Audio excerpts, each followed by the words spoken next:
Hello and welcome to our podcast. We are your hosts for the evening for Professor Nolan's documentary photography class at Bates College. I'm your host, Hollis Hale. And I'm Simone Obregon. Today we're going to talk to you about our image, Guerrilla Zone, taken in 1988 by the photographer Donna DeCesare. First, let's talk about the content of this image. Guerrilla Zone is a photograph which depicts a group of El Salvadoran adults and children gathered on a cobblestone street with an inharmonious mix of guerrilla soldiers and civilians. The crowd in the foreground faces the group in the background of the image who are sitting in the front of the house. The children in the first group are all in motion, their blurry bodies seemingly leaving the scene except for one little girl who clings onto a wooden post, looking off into the distance away from the camera. Also leaning against this post is an armed man, one of many inside the frame. Yes, but what is surprising is that the adults in the background don't seem to mind the presence of the soldiers. Instead, the adults in both rows have their bodies and gazes kind of turned towards one another, where conflict doesn't necessarily seem imminent, but the presence of guns, although lowered, offers this promise of inevitability. As we look closer, we can see more and more shotguns, which are not in use but are still very prevalent and visible. While examining this image, one must ask, why are most of the civilian adults so far away from the soldiers and kids? Wouldn't the civilian adults want to protect the kids? Not only are the soldiers carrying big lethal weapons, but the kids seem unfazed by their presence. Yeah, Hollis, I don't know about you, but if there was a big guy with a gun next to me, I would definitely not be half as calm as that little girl is. Even the soldiers look really relaxed here. One guy has his hand on his leg, the other guy is leaning vulnerably on a pole. But, Simone, the question we have to ask ourselves is, why does this point in time intrigue Donna DeCesare? Does it intrigue her because it's moments before destruction? Moments before chaos? Maybe a calm before the storm?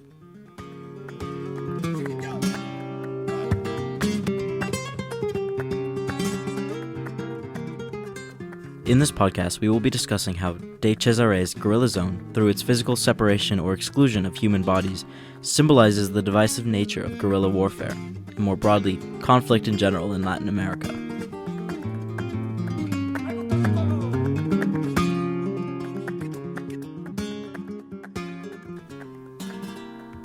Now, before we get into this photograph, we thought it would be beneficial to both of us to do an overview of the El Salvadorian Civil War. The war officially began in 1980, but tensions had actually been present within El Salvador as early as the 16th century. El Salvador was known for its land and incredible natural resources, including cocoa, indigo, and coffee. Originally, the Spanish ruled until independence shifted to Salvadorians of European descent. When this shift happened, the remaining 95% of the country's population who were not of European descent were forced to work hard labor for dirt cheap pay. The other 5% of the populations were landholders called the 14 families, who ruled the country through corrupt dictatorships. It was along these lines, between peasant and planter, European and indigenous, that El Salvador's history of leadership has decayed. To combat these 14 families, a peasant revolt led by Agustin Farabundo Mati in 1932 started, but was eventually crushed within just a few weeks in a massive military reprisal called La Matanza, or in English, the slaughter. In the slaughter, an estimated 30,000 civilians were killed. So, this is where the Salvadorian military grew in power? Yep, and it would dominate the government for decades to come.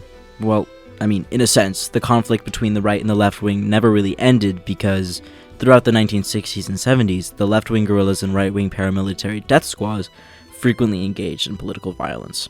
Carlos Humberto Romero, the dictator, was kicked out of office on October 15, 1979, by a group of moderate officers. These moderates then formed the Revolutionary Government Junta, also known as the JRG. In January of 1980, a Salvadorian army officer named Roberto do Abuson, also known as Blowtorch Bob, yes, Blowtorch Bob, was from the right wing and fought against the JRG, bombing them, kidnapping, and murdering their members, including the murder of renowned human rights defender Archbishop Oscar Romero. So, as cool as that name is, Blowtorch Bob, he was actually a terrible person, and his name runs true to his actions. Then, when 2,500,000 mourners gathered for his funeral, snipers attacked the crowd, killing 42 people and wounding over 200, on de Abuson's orders. He was thrown in jail, which he was almost immediately pulled out of, but only through a series of terrorist attacks from the right wing. After this quote-unquote release, he founded the right-wing Nationalist Republican Alliance, also known as ARENA, in September of 1980. This sniper attack at the Archbishop's funeral is what tipped the sporadic political violence into the full-scale Salvadorian Civil War we know.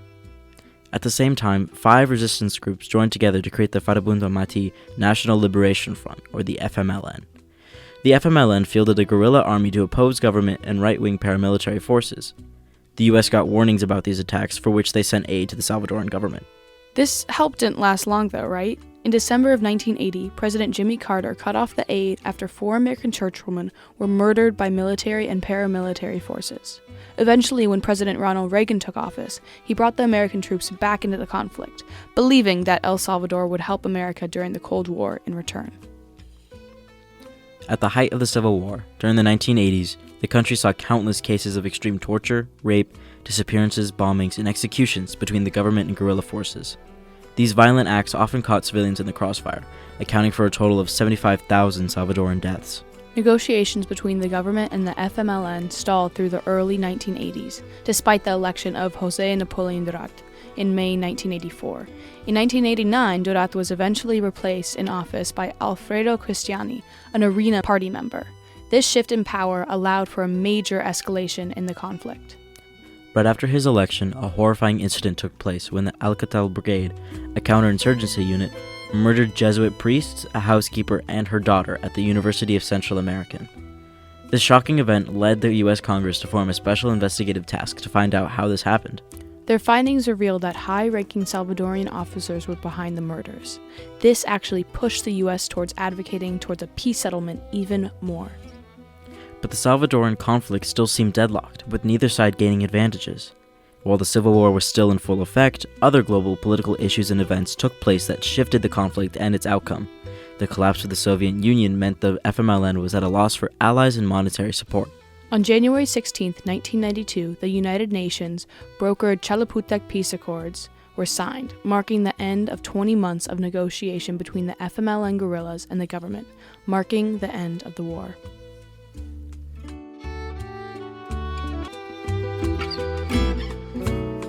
But now we're going to go back in time a little bit, to the photo, which was taken in 1988 when the negotiations between the FMLN and the government were still stalled. From this time period, we have Guerilla Zone to better exemplify and understand the social and the more personal tolls that came from the conflict. So, now that we're looking at this image, what first catches your eye, Hollis? Well, the focal point of Guerilla Zone, to me, seems to be that the armed man and little girl propped up on the same post. I feel like this first establishes the schism between us and them, between civilian and guerrilla. Yeah, I see what you mean. It's interesting to me how the little girl clings to the wooden post. It sort of seems as though she's clinging to it like a lifeline. Both of her arms are wrapped around it and she's sort of slumped up against it. This slant of the post not being straight, that is, suggests imperfections and instability in this town, this situation, which the little girl is supported by both physically and literally. In a sense, her leaning on the pole symbolizes her reliance on a corrupt and unstable system. Despite the fact that she can obviously feel and tell that the post is crooked, she has no choice but to cling to it for stability. Her gaze is cast down away from the camera and away from the civilian crowd.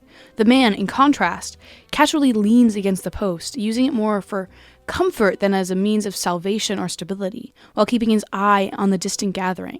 Is there something that the young girl is not permitted to see?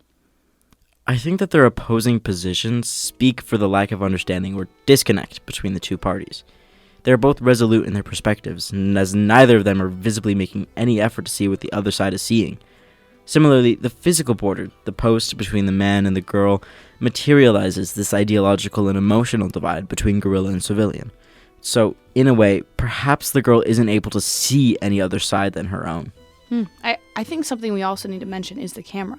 The separation of the two groups, reinforced by the positioning of the camera, and thereby the audience, lends itself to the antagonistic binary mindset. Of the group present in the foreground, the majority of the adults have their backs turned to the camera. This suggests perhaps either a familiarity or disregard for the camera, allowing the audience a place within the armed crowd, as if the camera, its keeper, and the audience all belong to one homogeneous group. Yeah, I would also like to argue that this division is further highlighted through the physical distance between everyone. A large physical expanse between us, the camera, the little girl, and all the other children and soldiers present in the foreground, and the opposite crowd, the crowd composed of civilians, demonstrates this physical divide between the two groups. You can definitely sense the polarity within the space. The group gazes at each other but makes no effort to converse with one another, as demonstrated by their motionless bodies. No communication with the other side occurs, as though there is nothing to say, no need to understand each other. The lack of figures in between the two groups demonstrates how polarized the conflict is. There is no in-between. One is either with us or with them. The placement of adults and the calmness of the children suggests that this village has experienced the routine of soldiers before. This almost cynical sense of familiarity is probably best explained by the years of torture and killings endured by civilians and soldiers alike, from both sides of the government and the guerrillas, as we noted before. The slight overlap present on the post, wherein the man comes into contact with the little girl's hand as he leans on part of it, suggests that despite their polarized nature, the two groups still have some overlap, some common ground. Though in opposing groups, the two share a language, a cultural identity, or even hopes and dreams for the betterment of their country. Despite their repulsion at one another, they are still two sides of the same coin.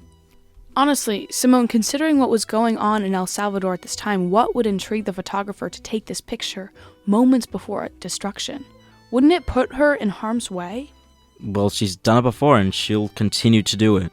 How so? Well, Donna DeCesare has spent many years photographing. She's an educator and documentary photographer who is most known for her engagement and coverage of mostly children in Central America. She is an associate professor of journalism at the University of Texas at Austin, a consultant to the Dart Center for Journalism and Trauma at Columbia University, and a master teacher with the Gabriel Garcia Marquez Foundation for Latin American Journalism. This all just goes to show that she's a very decorated, well-respected photographer, and I obviously don't want to discredit her, but some of her work does feel like it's very much in the vein of white saviorism. What do you mean? Well, her parents came from large peasant Catholic families. Her father was the son of an Italian immigrant, while her immigrant mother was from Scotland. Her quote-unquote home, as she calls it, has been Latin America for the past 30 years. She says that her purpose to go to these struggling, sorrowful places came from her mother's memories of her ancestral roots. On her website, DeCesare then goes on to say that she remembers her own injustice and struggle, but that her biggest memory is of ordinary people in Latin America, who daily cast off despair and prejudice with courage and grace. Though her intentions may be wholly innocent, the fact that she, as a white woman, finds her responsibility to, in a sense, aid these places through her photography work feels reminiscent of white saviorism. Okay, yeah, Simone, I see what you mean. I agree. Although I think we still must remember to not discredit her work, still being aware of her faults, but not ignoring her ability. I guess it's kind of like that debate, do we separate the art from the artist? And, honestly, in this situation, I don't know, but we cannot forget her work in this instance. So, all this being said, we do have another image of DeCesare's that we want to introduce in this episode. This image comes from her book, Untitled / Desasosiego, from 2013. Officially untitled, this image has been captioned, Guatemala City, Guatemala, 2001. Looking at this image, we see a crowd of gatherers at the crime scene following what we can only assume to be the murder of a gang member from 18th Street Gang in the barrio of Villanueva, as it's described in some of the publications it's featured in. Much like Guerrilla Zone, this image is strict in its shadowy monochrome nature. One's eyes are immediately drawn to the stark white sheet laid upon the still body, tainted only by the inky blackness of the victim's blood. The victim, present in the lower right corner of the image, is the only surviving indication that violence ensued at some point within the frame's perimeter. A single strand of police tape blocks off a crowd of onlookers from both the body and the detective or officer surveying the scene. Even though this image sounds very placid in nature, we can assure you that compared to Guerrilla Zone, this photo is extremely graphic in its depiction of death. Unlike Guerrilla Zone, Untitled 2001 presents clear evidence of brutality in a country so divided, El Salvador as a result of politics, Guatemala in the face of gang wars. I would even go as far to say in some sense, Guerrilla Zone acts as a sort of symbol of the quiet before the storm, whereas Untitled 2001 portrays the storm's aftermath. Yeah, I agree. I think this idea speaks to DeCesare's proclivity towards capturing the aftermath of a conflict, or, her tendency to portray the life that surrounds and is surrounded by violence. Present in both Guerrilla Zone and Untitled 2001, children and adults alike gather, captured as both subjects of DeCesare's photos and onlookers to the events implied in the photos. Unfortunately, as much as one might protect themselves, not one person is safe from the horrors of violence. Not one face returns the gaze of the camera in Untitled 2001. all eyes are cast upon the body in a somber manner. Aside from this other image of DeCesare's, we have yet another one we would like to introduce. Robert Nickelson's Untitled, 1992. We feel that this image supports our overall claim that war is entirely polarizing, and that photography only furthers or solidifies this divide. As opposed to the inaction or lack of immediate violence that informs so much of DeCesare's images, Guerrilla Zone and Untitled 2001, Robert Nickelson's Untitled 1992 is centered around an animated scene of active battle. Like Guerrilla Zone, Nickelson also made his photograph in El Salvador, 5 years prior to DeCesare's image, in 1983, although it wasn't published until 1992. So, again, what do you see? Well, Simone, the first thing I noticed was that the two men have their backs turned away from the camera. One holds an assault rifle with his body contoured in such a way that suggests he is either aiming or preparing to shoot.